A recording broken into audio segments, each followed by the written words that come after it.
eficácia mandamental à sentença condenatória e mande que o banco cumpra a decisão, faça os cálculos e deposite na conta de cada uma dessas pessoas.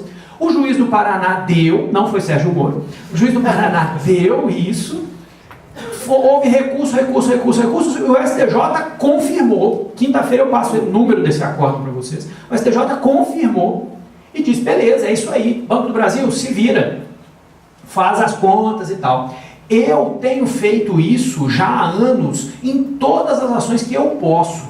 Quando eu ainda estava em exercício de governador Valadares, Eduardo, que foi onde eu comecei a minha carreira no Ministério Público, houve uma situação lá de uma empresa aérea que criou um jeito malicioso de cobrar aqueles R$19 daquele seguro que não serve para nada. Sabe aquele seguro de R$19 que eles tentam vender para a gente quando você compra passagem aérea? Que não serve para nada? Eles usaram um jeito malicioso para você comprar sem saber. E eu entrei com ação. Eu não pedi que a empresa fosse condenada a devolver o dinheiro.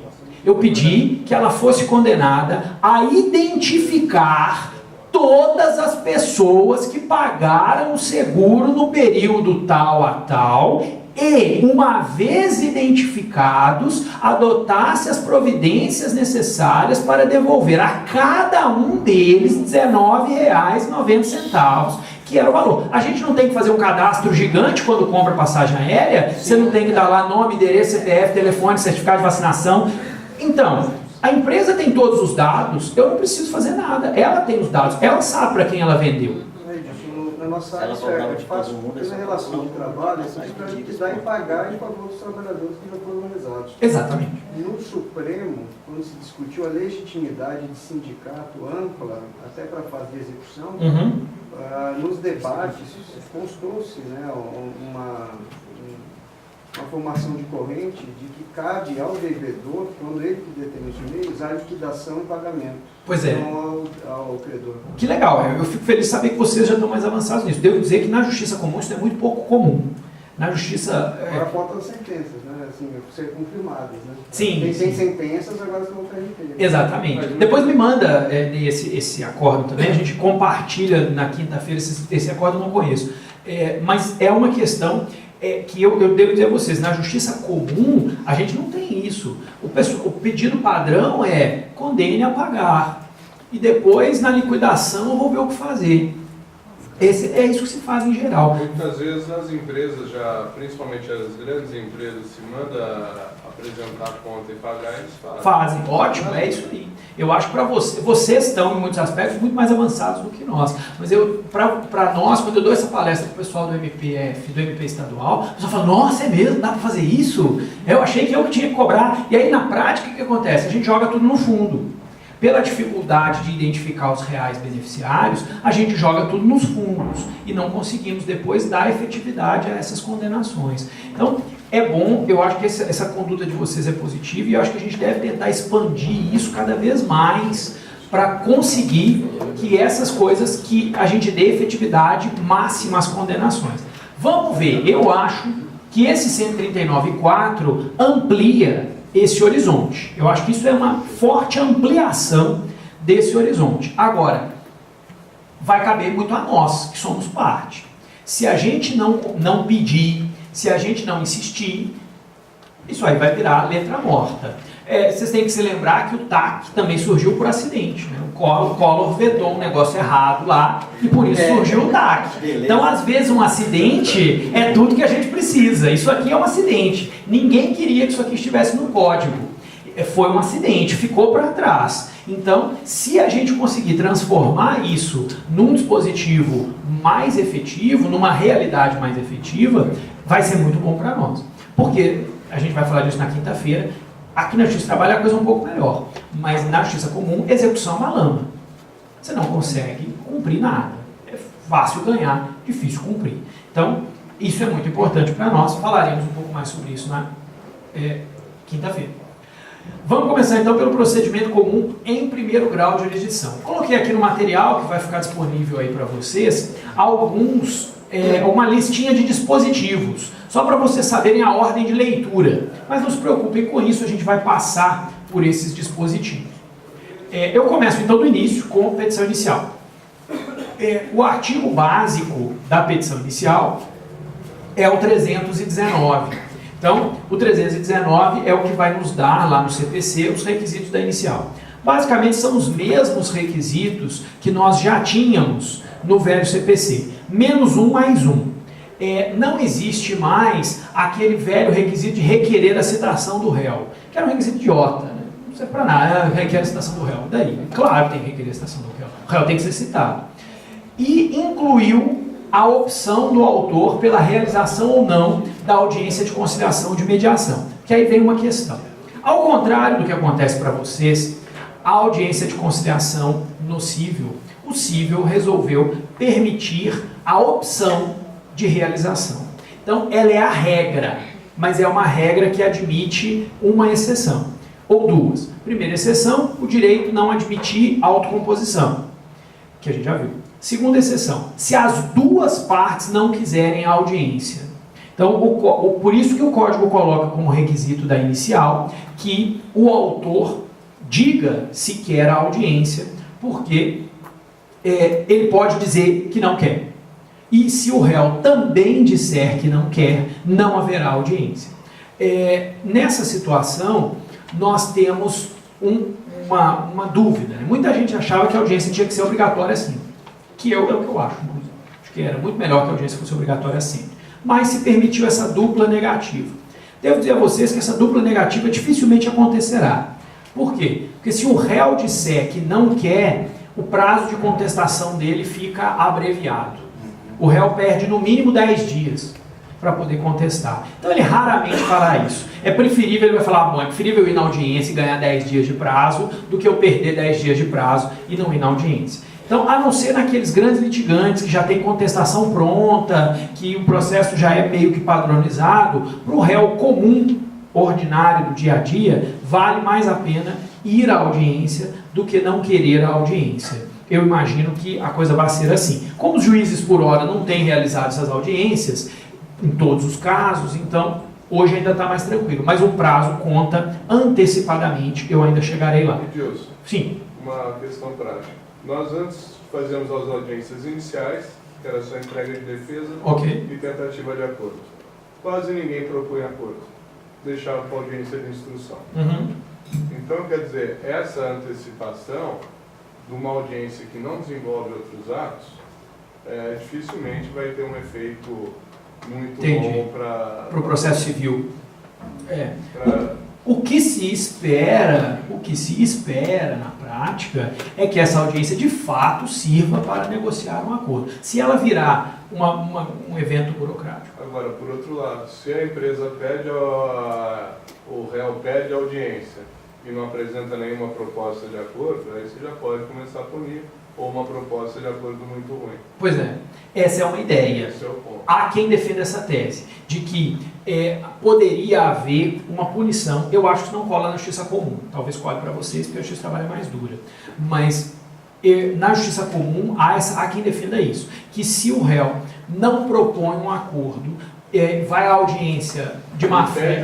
Isso, exatamente. Seria litigância de má-fé. É isso aí. Seria litigância de má-fé. Se ele fala que quer audiência, chega lá e fala que não tem acordo, isso seria litigância de má-fé. O que o Código não diz isso explicitamente, mas seria possível interpretar nesse sentido. O que o Código acabou mesmo? Tem uma coisa que o Código eliminou, que é o não ir.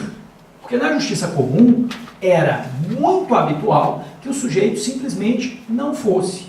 Por quê? Lenientemente, os juízes interpretaram que não ir à audiência era apenas não querer acordo. Não tinha efeito nenhum. O novo código é expresso no sentido de que não ir à audiência dá multa. Então, ir à audiência é uma obrigação para todo mundo agora. Como já era para vocês, agora é uma obrigação geral. Você ir nessa audiência, funcione, não funcione, dê, não dê, goste do conciliador, não goste do conciliador, é uma obrigação sob pena de multa. Eu tenho discutido, e muita gente tem discutido isso, é o seguinte: até que ponto, se houver a multa, quem é o responsável pela multa? Aqui que estamos no Ministério Público. Essa multa é minha, pessoalmente, Edilson, porque não fui na audiência, ou essa multa é do Ministério Público institucionalmente e eu vou ser punido em correição, administrativamente via correição. Essa é a discussão.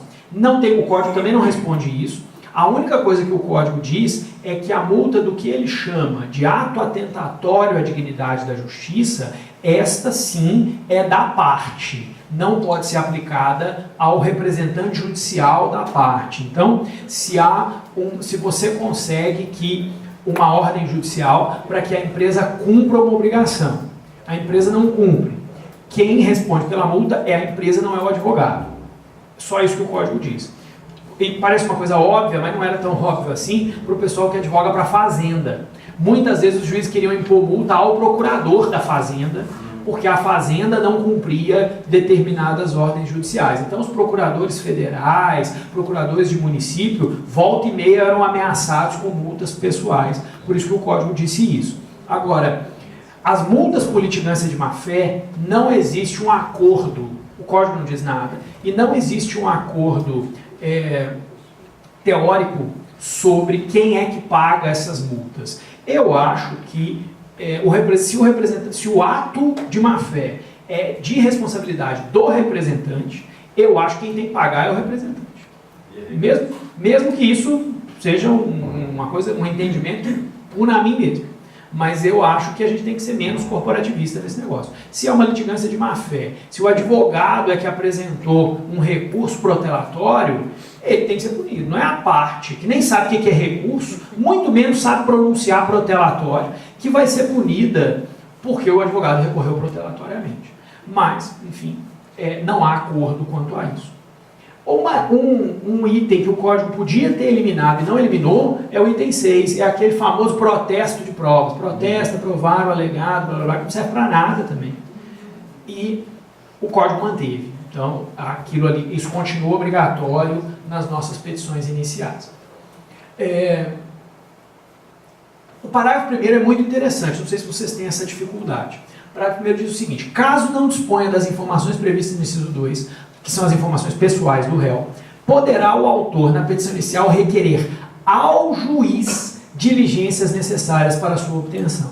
Na justiça comum, nós temos ouvido, recorrentemente, até mesmo no criminal, um despacho padrão do tipo: o juiz não é despachante da parte.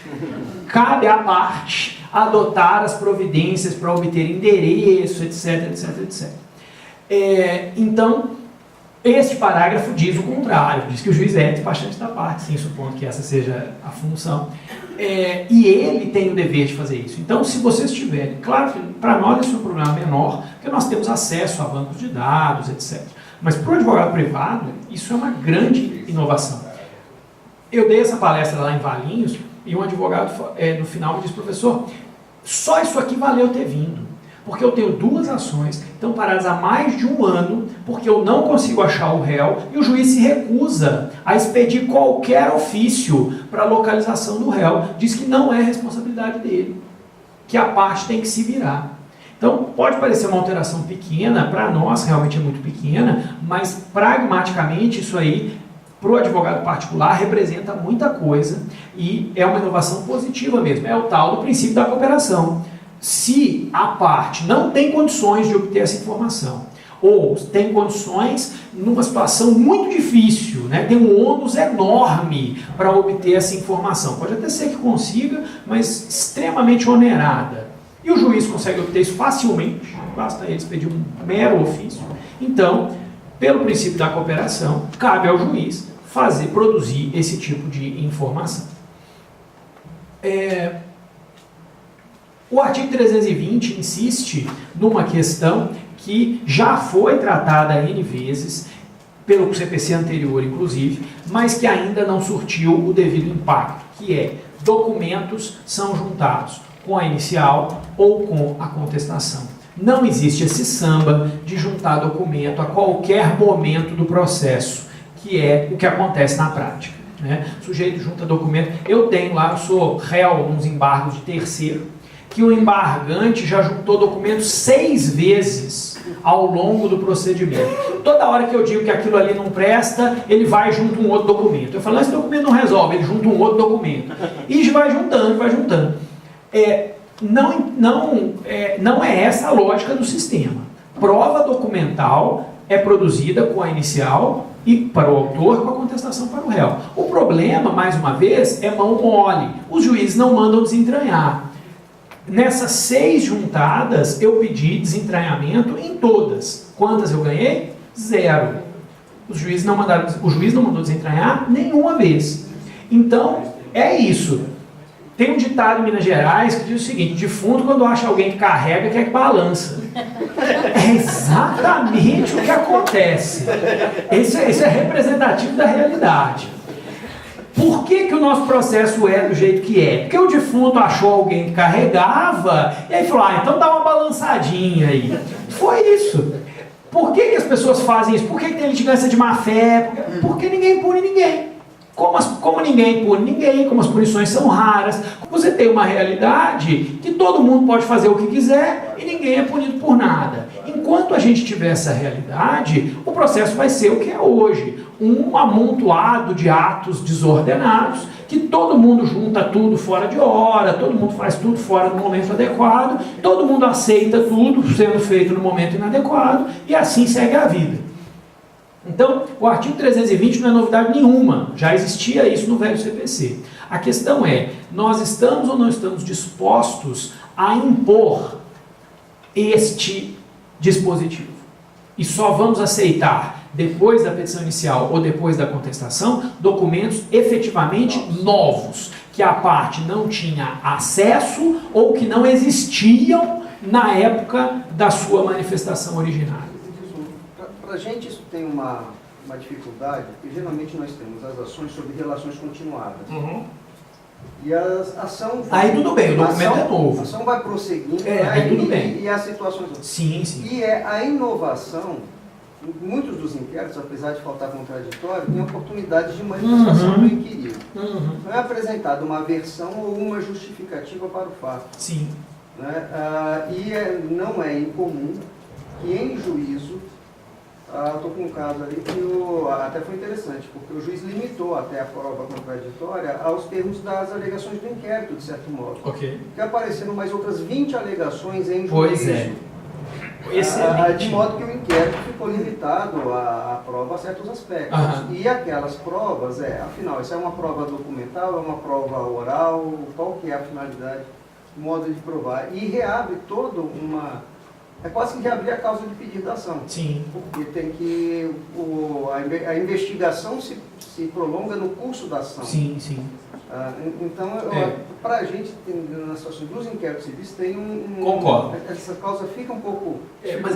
Mas aí o que você descreve é documento novo mesmo. Se a relação é continuada, então você tem eventos acontecendo posteriormente. Ou se a defesa do réu apresenta fatos modificativos, extintivos ou impeditivos do direito alegado pelo autor, aí é normal, aí você vai ter realmente a oportunidade de contraprova. O que a gente vê na prática é que, na verdade, as iniciais ou as defesas são mal instruídas e na hora que o sujeito percebe que fez besteira, aí ele vai lá e junta mais umas coisas. Não tem mais isso, tem mais isso, tem mais isso. É isso que o código a princípio não quer, mas essa situação de que você tem uma relação continuada, você tem uma investigação que vai ser influenciada pela contraprova, pela prova da defesa, é tranquilo, é normal. Agora, essa sua intervenção, né, é interessante para a gente pensar exatamente nesse dever de boa-fé, que a gente vem falando desde o começo. Como é que pode existir um dever de boa-fé e de cooperação se a gente admite, por exemplo, que a empresa venha aqui, faça uma defesa no inquérito civil, admita como verdadeiros determinados fatos, por exemplo, e depois chegue em juízo e negue aqueles mesmos fatos que ela já admitiu durante a investigação? Né? É absurdo. Isso nós temos que ter, espero que tenhamos no futuro, um entendimento de litigância de má-fé que inclua a relação pré-processual e extraprocessual das partes. Se as partes, isso vale não só para o Ministério Público, Se as partes tinham uma relação entre si e essa relação já transcorreu com a admissão e inadmissão de determinados fatos antes do processo, negar aqueles fatos no processo depois também deve ser visto como litigância de má-fé, né? Eu espero que seja. Eu não sei como é que vai ser na Justiça do Trabalho, porque vocês realmente têm mais chance do que nós. Se vocês não se salvarem, nós não nos salvaremos. A primeira sentença foi positiva. Foi boa? Pois é. Então, é isso. Vocês têm muito mais chance do que nós. Na Justiça Comum, essa cultura é muito bamba. Muito bamba. E isso autoriza a litigância de má-fé. Outro dia, uma advogada me contava um caso de uma empresa de telefonia que ela chegou com uma ação no juizado com um milionário valor de R$ 1.600. R$ 600 de dano material e R$ 1.000 de dano moral. A empresa sentou lá na audiência, a advogada sentou e falou: a empresa não faz acordo. Numa ação de R$ 1.600, numa empresa multinacional, uma ação de R$ 1.600, a empresa não faz acordo. Aí foi condenado. A contestação completamente desvinculada dos fatos. Aquelas contestações genéricas, completamente desvinculada dos fatos. A juíza, na sentença, escreveu lá: a contestação, aplicou revelia, a contestação está totalmente desconectada dos fatos, aplica o revelia e ainda diz que isso era um desrespeito ao Poder Judiciário. E não multou. Para vocês verem como a cultura da multa na Justiça Comum é pequena. Ela reconheceu a hipótese, disse que era um desrespeito ao Poder Judiciário, que a contestação não tinha a ver com os fatos, e não multou. Aplicou a revelia, mas não multou. Então, enquanto a gente não criar isso, de fundo, acha alguém carrega, quer que balança. A empresa vai continuar agindo assim. Claro, ela não foi punida. Ela vai continuar agindo desse jeito. Então, nós precisamos que, no Brasil, a análise econômica do direito é coisa do direito econômico. Quando você vai para os Estados Unidos, a análise econômica do direito é uma coisa do direito. Você analisa o direito inteiro sob essa perspectiva. O que é a análise econômica do direito? Estímulos e contra-estímulos. É isso que é a análise econômica do direito. Se o sujeito faz um negócio errado e não é punido, ele está sendo estimulado a continuar fazendo errado. E vai continuar fazendo errado. Então, infelizmente para nós, a gente tem um pouco de coisa de economia, né? Esse negócio de economia, negócio neoliberal e entreguista, né? Não vamos tratar com esse negócio de economia, é um negócio meio chato. Ainda mais tem número, então a gente já não gosta de número, você gosta de número, gráfico. Então, mas isso é ruim, porque aí o que a gente gosta? A gente gosta de filosofar, né? A gente gosta de resolver tudo, isso a gente gosta, com abstração. A gente gosta. Quando eu comecei a fazer palestra sobre o novo CPC, eu falava isso. O que é o nosso problema? O problema é que a gente não gosta de pesquisa empírica. A gente gosta de pesquisa teórica, de positivação de entendimento doutrinário. Eu dizia, alguém ainda vai escrever um artigo sobre Kant e o novo CPC. Escreveram. O neocantismo e o novo CPC. Então, assim, é disso que a gente gosta, porque pesquisa empírica dá trabalho, você tem que ter uma equipe, você tem que ir para campo, você tem que mexer com o processo, dá muito trabalho. Então, o CPC é um retrato disso, principalmente em execução. Ele é um retrato de que o que a gente gosta é de positivar entendimento doutrinário. A gente não gosta de pesquisar a prática, ver quais são os problemas e depois resolver esses problemas na lei, né? A gente gosta de questões abstratas, e isso é realmente um problema. Edilson, só fazer um parênteses. Claro. Eu sou presidente da Matra 15, que é a Associação dos Juízes de Trabalho da 15ª Região. Uhum. E a gente, essas questões do CPC, tanto o Ministério Público quanto a magistratura, também perceberam e tentaram corrigir o CPC. Só que nesse ponto é uma questão de ordem muito prática. Uhum. Aqui na região, bastante operações contra o Ministério Público, contra as prefeituras. Uhum. O Ministério Público do Trabalho, há muito tempo, vem batendo no poder público em geral. Acredito que o Ministério Público Federal não seja diferente, só não tenha o conhecimento. O fato é que hoje você vai conversar com deputado e senador, todos eles têm alguma restrição ao Ministério Público e à magistratura. E aí, institucionalmente, muitas vezes eles não têm como não à vista desvincular uma coisa os da projetos de subsídio, tudo isso que eles vão ter que acabar dando. É isso aí. Mas eles estão dando contra a vontade deles. Sim. E tudo que eles puderem fazer contra a magistratura e contra o Ministério Público, você acabaria queimando um cartucho. Né? A OAB, e não é só a OAB, são os grandes escritórios, as grandes, que são ligados também aos partidos políticos, que são quem advoga para eles. Então, sem quer dizer, dúvida, o canal deles, e isso não vai mudar tão cedo.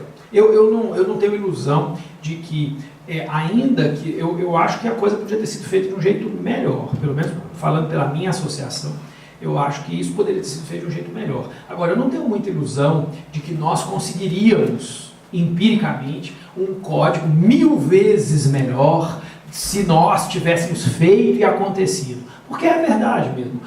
Os advogados vão ter, sempre terão, uma abertura muito maior perante o Poder Legislativo. É inevitável. E nesse momento aí que estão todos... Ainda mais no momento atual.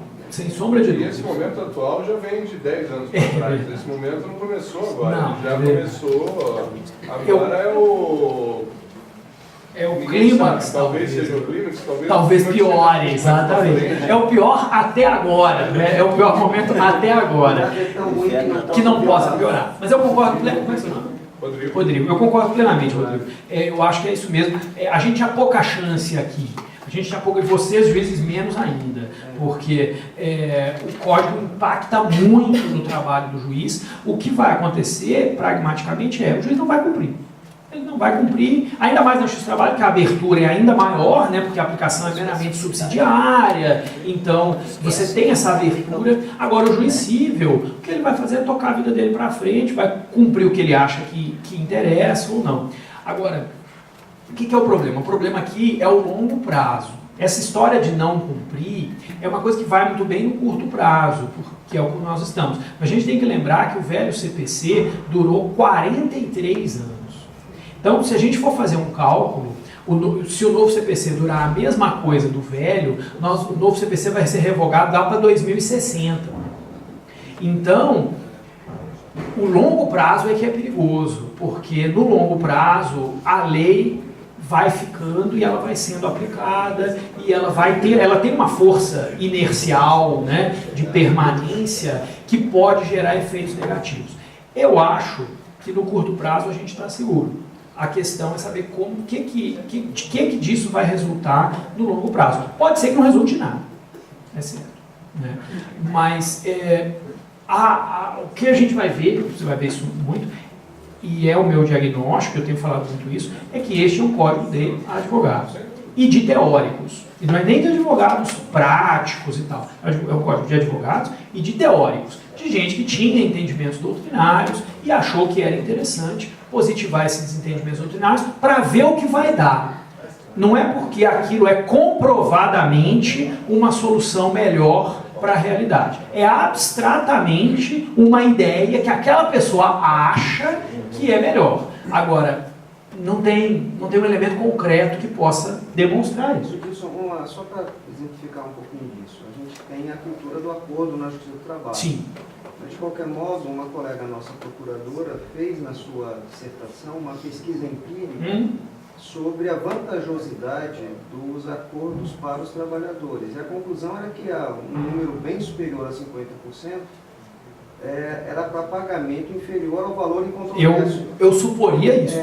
Então, quer dizer, tem todo um modo de equilibrar a solução individual, e qual o sentido pedagógico que se pode tirar disso de qualquer modo. Exatamente. Né? Como é que se equilibra? Pela ação do Ministério Público ou não, o jogo concertado de poder.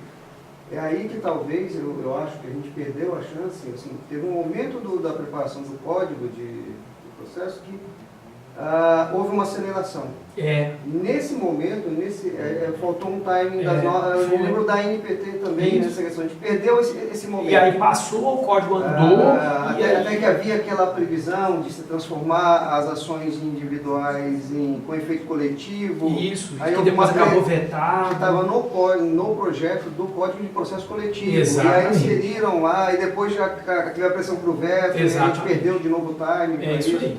Houve uma dificuldade de timing no determinado momento da gente acompanhar. Mas que também, como o Rodrigo disse, também não quer dizer que ia ser bem sucedido. Houve uma dificuldade da gente fazer, mas não quer dizer que era garantido. Essas duas coisas são verdadeiras. Agora, é muito interessante essa pesquisa que você menciona, Ney. Quer dizer, mais da metade dos acordos trabalhistas que foram pesquisados é para pagar valor menor do que o trabalhador teria direito a receber, né? E isso é muito curioso, porque esse tipo de questão não foi levantada para efeitos do código. O código diz, não, vamos abstratamente, acordo melhor. Melhor para quem? Mas isso tem um componente claro também. Por exemplo, multinacional e grande empresa dificilmente faz acordo, exatamente. Muitos dos acordos que também são feitos do pequeno empresário, do quebrado. Exatamente. E é o que ele tem para pagar, né? É isso aí. É o que pode ser pago ou não, né? Exatamente. Às vezes está escondendo. Chegaremos nisso na execução. É difícil. O CPC resolveu um problema que é a formação da litispendência. Vocês lembram que tinham duas regras, né? Quando as competências territoriais eram idênticas dos dois juízes em conflito, a litispendência se formava no protocolo. Quando as competências eram territorialmente distintas, era a citação. Isso acabou. Agora o juiz prevento é o juiz do protocolo. Então, o primeiro juiz no qual a petição foi protocolizada é o que está prevendo. Não tem mais aquele critério de citação. Aquele critério de citação do velho CPC morreu.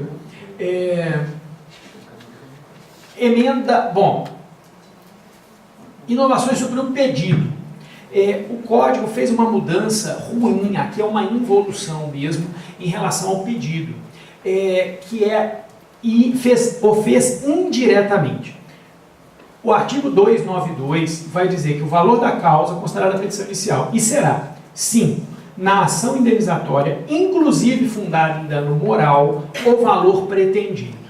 Quer dizer, indiretamente, o que ele está dizendo? Que eu não posso fazer pedido genérico de dano moral, porque se o dano moral compõe o valor da causa, ele tem que ser valor certo, porque como é que ele vai compor o valor da causa se ele é valor incerto?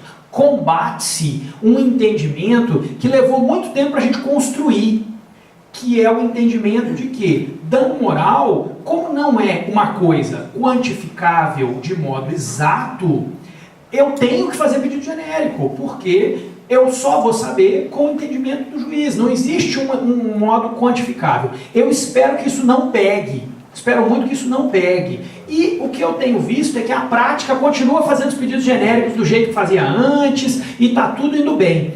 Por que isso é muito ruim? Porque se você fizer o pedido certo e perder, você tem sucumbência. E aí você vai ter que pagar a sucumbência. E o não inferior a? Pois é, eu tenho visto isso ainda. O não inferior a tanto. Acho que continua válido, mas acho que não é o que o código quer. Pela leitura do texto, eu acho que não é o que o código quer. Por que é isso aqui? Lobby dos réus das ações de dano moral. Por quê? Porque se eu faço o pedido certo, eu tenho que pagar custas. Eu tenho que pagar custas. Se eu perder, eu tenho que pagar sucumbência. Então, quando você faz isso, você consegue limitar o dano moral. As pessoas vão pedindo menos para evitar a sucumbência. E aí, assim, talvez vocês não acompanhem tanto isso, porque vocês não estão nessa realidade das custas. Mas eu devo dizer a vocês, na Justiça Estadual, aqui de São Paulo principalmente, houve uma verdadeira derrama de custas nos últimos tempos aí. As custas estão altas. As pessoas estão pensando duas vezes já de entrar com a ação, principalmente as pessoas comuns, porque 5, 6, 7 mil reais de custas fácil. As custas estão subindo muito. E as custas de apelação aqui em São Paulo, sumiu aqui a apresentação pessoal aí da informática, as custas de apelação aqui também são percentual do valor da causa, não é valor fixo. Então, as custas de apelação do Estado de São Paulo é 4% do valor da causa. Então, você já pagou as custas iniciais, tem que pagar mais custas para poder recorrer. É muito caro. Então, o pessoal está começando a pensar duas vezes, o cidadão comum está começando a pensar duas vezes. E isso é muito ruim, porque a gente pode começar a reservar os tribunais para quem tem o poder econômico, para quem consegue, o pequeno litigante vai se tornando cada vez mais inibido de acessar os tribunais. Então, isso é realmente um problema muito sério. Vamos ver como que essa interpretação vai ser. Eu espero que isso não corre, porque é uma limitação terrível dos pedidos de dano moral, uma limitação enorme. Vamos ver se isso avança ou não. Uma outra questão em relação ao dano moral é que nós já tínhamos, né, o entendimento, como a gente estava comentando, do não inferior a. O STJ tinha entendido que mesmo esse não inferior a não implicava sucumbência. Então, ainda que eu ganhasse menos que o não inferior a, não havia sucumbência, porque era um mero parâmetro, não era uma pretensão. Eu tenho medo que esse dispositivo seja usado para começar a impor sucumbência em dano moral. Então, se eu pedir 100 mil, ganhei 10 mil, eu vou pagar 90% das custas e a parte contrária vai pagar 10% das custas. É interessante também aquele exemplo clássico da atriz que pediu um valor ínfimo para dano moral, né? Porque ela pretendia a condenação e não o valor. Exatamente. E o juiz deu mais, entendendo que o interesse público era mais superava o interesse particular dela, né? Acaba limitando por esse lado. Sem dúvida que sim, sem dúvida que sim. A questão também é que nós temos uma dificuldade teórica muito grande com o dano moral no Brasil, né? A gente jogou no saco do dano moral um monte de danos, né? Dano à imagem, dano punitivo, principalmente o dano punitivo, que é uma categoria que a gente trabalhou muito mal ao longo do tempo e acabamos jogando no saco do dano moral, dizendo que o dano moral deve ser suficiente para coibir a reiteração da conduta. E aí alguns juízes dizem que sim, outros juízes dizem que não, e fica essa confusão.